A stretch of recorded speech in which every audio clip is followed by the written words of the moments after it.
Assalamu alaikum and welcome back to the channel. This is Red Prep and we're building up to Manchester United taking on Everton FC at Old Trafford in the Premier League on Saturday. Manchester United were deflated after that humiliating defeat against Manchester City, who didn't even get into third gear and dismantled United easily.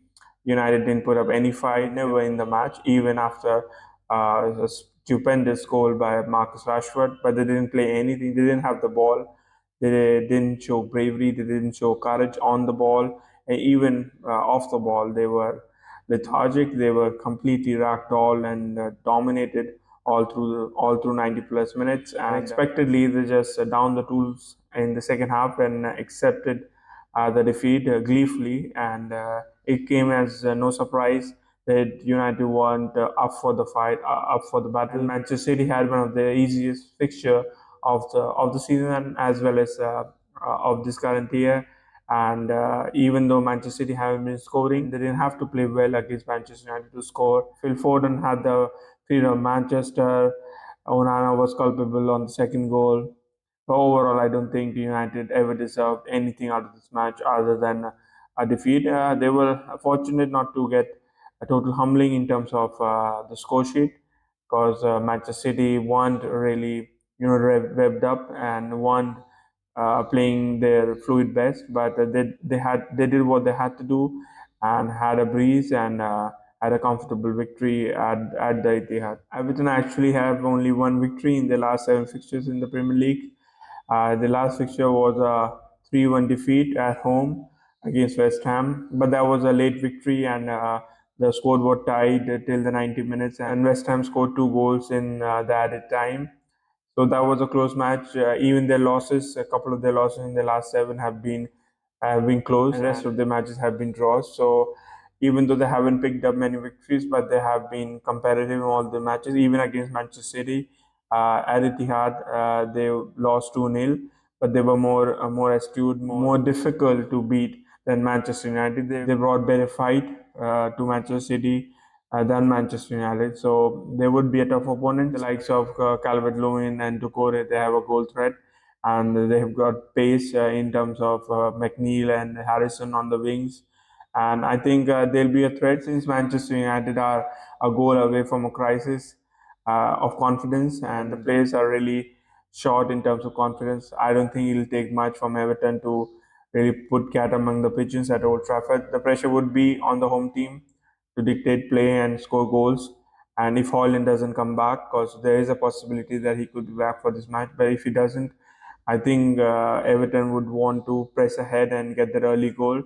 So United will be playing catch up, and at Old Trafford, especially this season, it has spelled doom for Manchester United. I just hope for Manchester United's sake that they don't concede that early goal and play catch up for the rest of the 90 minutes. Manchester United have won the last four fixtures, three in the Premier League as well as one in the FA Cup last year. Reverse fixture at Merseyside had the Garnacho goal, the bicycle kick, but United didn't play well in that match as well. And if Dominic Calvert-Lewin and other players were sharp and took their chances, I thought that Everton were in the game till United scored the second goal. I don't think Everton would be intimidated by Manchester United, especially at Old Trafford. They are a good counter-attacking side, and I think it'll be a hotly contested match, and it comes down to the first goal. Even though they are 16th in the league, but they have had their deduction in terms of the financial irregularities and the FFP thing. But I think they have played much better than their position suggests. And I think they'll be confident enough to get something from Old Trafford definitely in this match. Coming to the football style for Everton, it's a typical Sean Dyche team. Just like he was at Burnley, he likes to organize his team defensively. They're solid. Tarkowski and Branthwaite have been good this season, especially Branthwaite, who has been the standout performer for them. Mikalenko is back after injury layoff. He didn't play in the reverse fixture, so he'll be a threat with his crossing. Defensively, also, he's been good for Everton. So I think they'll be confident, and I think they'll test United, especially from the wings, and try to get the ball into the box to the likes of Dominic Calvert-Lewin, Beto, who has also scored, and of course Doucouré playing that number 10 role. In terms of danger men, of course, Doucouré is the top goal scorer with six. Dominic Calvert-Lewin is a threat, but he hasn't been fit for majority of this campaign also. He's always struggling to get his fitness to the pristine level, but he's fit now, I think, and he'll be a threat.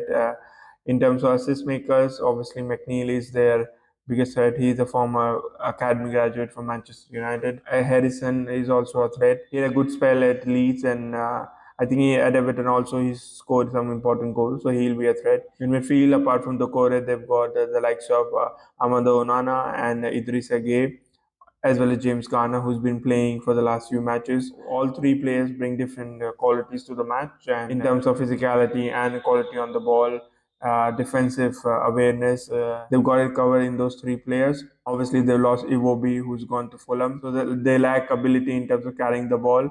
But that is, I think, compensated by the wingers. In terms of fullback, obviously, Mikolenko is a threat. Ashley Young has played some good matches, but obviously he's always culpable of a mistake. He's prone to those mistakes, especially he's getting old.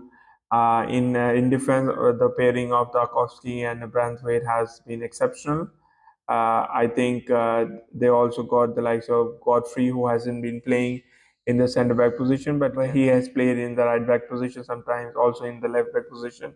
So he is a Premier League experienced player. Pickford is the keeper. He's a mercurial player. He can be exceptional in matches, but over a long run, he has his frailties and his odd mistakes and clangers. So yeah, I will be hoping that it is an off day for Pickford and they can pounce on any mistake that he commits in this match. Let's move to the tactical board and break down the prospective lineups and football structure for both the teams. Obviously, for Manchester United, I think that 4-4-2 formation against City, I think we should stick with that. I think we can utilize McTominay and Rashford in terms of presence in the box. Obviously, Rashford on his own is abysmal, but with McTominay to support, I think that could work. I don't want to see Fernandes anywhere near this team. I don't think he brings anything. But obviously, Ten Hag will start him. That's a given. Obviously, Garnacho hasn't been good for the last few matches. Anthony also hasn't been in the top form. But I don't think Ahmad will start, so I think this should be the team. In terms of defense, I don't think I don't think Van Bissaka or Malassia are back. So I prefer Lindelof playing there. Obviously, Amrabat did a job in the FA Cup, but I don't think after his mistake he gets any kind of confidence from Erik Ten Hag. Evans played appreciably well against Haaland in the City clash, and I think Varane and Evans should start. And Onana was decent. Dalo has been decent apart from the last match, so I think this should be the team for Manchester United. For Everton, they usually play with this kind of 4-2-3-1, or you could even say 4-4-1-1, because Harrison and McNeil both will come back and help out their fullbacks. Godfrey has been playing with Mikolenko. Obviously, Mikolenko is the one who bombs forward and provides balls into the box for the like of Calvert-Lewin, also Doucouré who comes into the box. Of course, Ahmad Onana, who's back fit. I think he's a threat also in the air. So I think that will be their whole build up and their attacking pattern. Of course, in the on the counter attack, they have got the pace in the likes of Calvert-Lewin, Doucouré, Onana. In the fullback, Mikolenko, Godfrey has also got plenty of pace. Harris and McNeil are good in terms of delivering dangerous balls into the box. So I think that will be their whole game plan, to just soak enough pressure and just hit United on the counter attack. They could also press United with the likes of Calvert-Lewin and Doucouré, especially on these two midfielders, because Casemiro isn't that mobile and Menu also has struggled recently under pressure. So I think it'll be a tough match for Manchester United, especially because they don't have threat in terms of their strikers as well as their wingers who are short of confidence, and they're not the most creative players. And I think if Everton gets the first goal, I think floodgates could open and United could actually capitulate in this match under the pressure of the Old Trafford crowd. This is how I think both the teams will line up for this match. Obviously, for Manchester United, after that City defeat, they are 11 points adrift from Aston Villa in the fourth position. Also, Tottenham are 6 points ahead with a game in hand. So realistically, that's a 9 point lead for Tottenham in the fifth place. Obviously, the fifth spot could be a Champions League qualifying position, but that remains to be seen how well English clubs do in Europe, especially in the knockout stages. But I think United are out of the running for any of those spots, especially because United are not consistent in terms of their football style, in terms of their output on the field, and they have no consistent style of play. They are unpredictable and mercurial, and with players like Bruno Rashford, who have never been consistent in their life, United will struggle to even get Europa spots. The likes of Newcastle and Brighton have been consistent this season, but if they pick up any kind of momentum and get any kind of consistency in their matches, I think they can easily leapfrog Manchester United as well. There have been rumors circling around in respect to future for Eric Ten Hag. I think he's on borrowed time. I think this match and the next match against Liverpool in the FA Cup, which is at Old Trafford as well. I think if United don't win both the matches, I think with the upcoming international break, he could get the boot. I think he should get the boot. I'm not sure whether interim comes in or someone from within the club takes over the management for the rest of the season. But Eric Ten Hag has categorically shown that he's not good enough for this job, not good enough for Premier League or this club. I think he needs to go. Inshallah, United can stumble across the finishing line and get all 3 points from this match. We'll be back with the Red Dissection episode. Please join us for that. Until then, take care, do good, pray for Palestinians, all the oppressed people all across the globe. All our prayers are with them. Assalamu alaikum.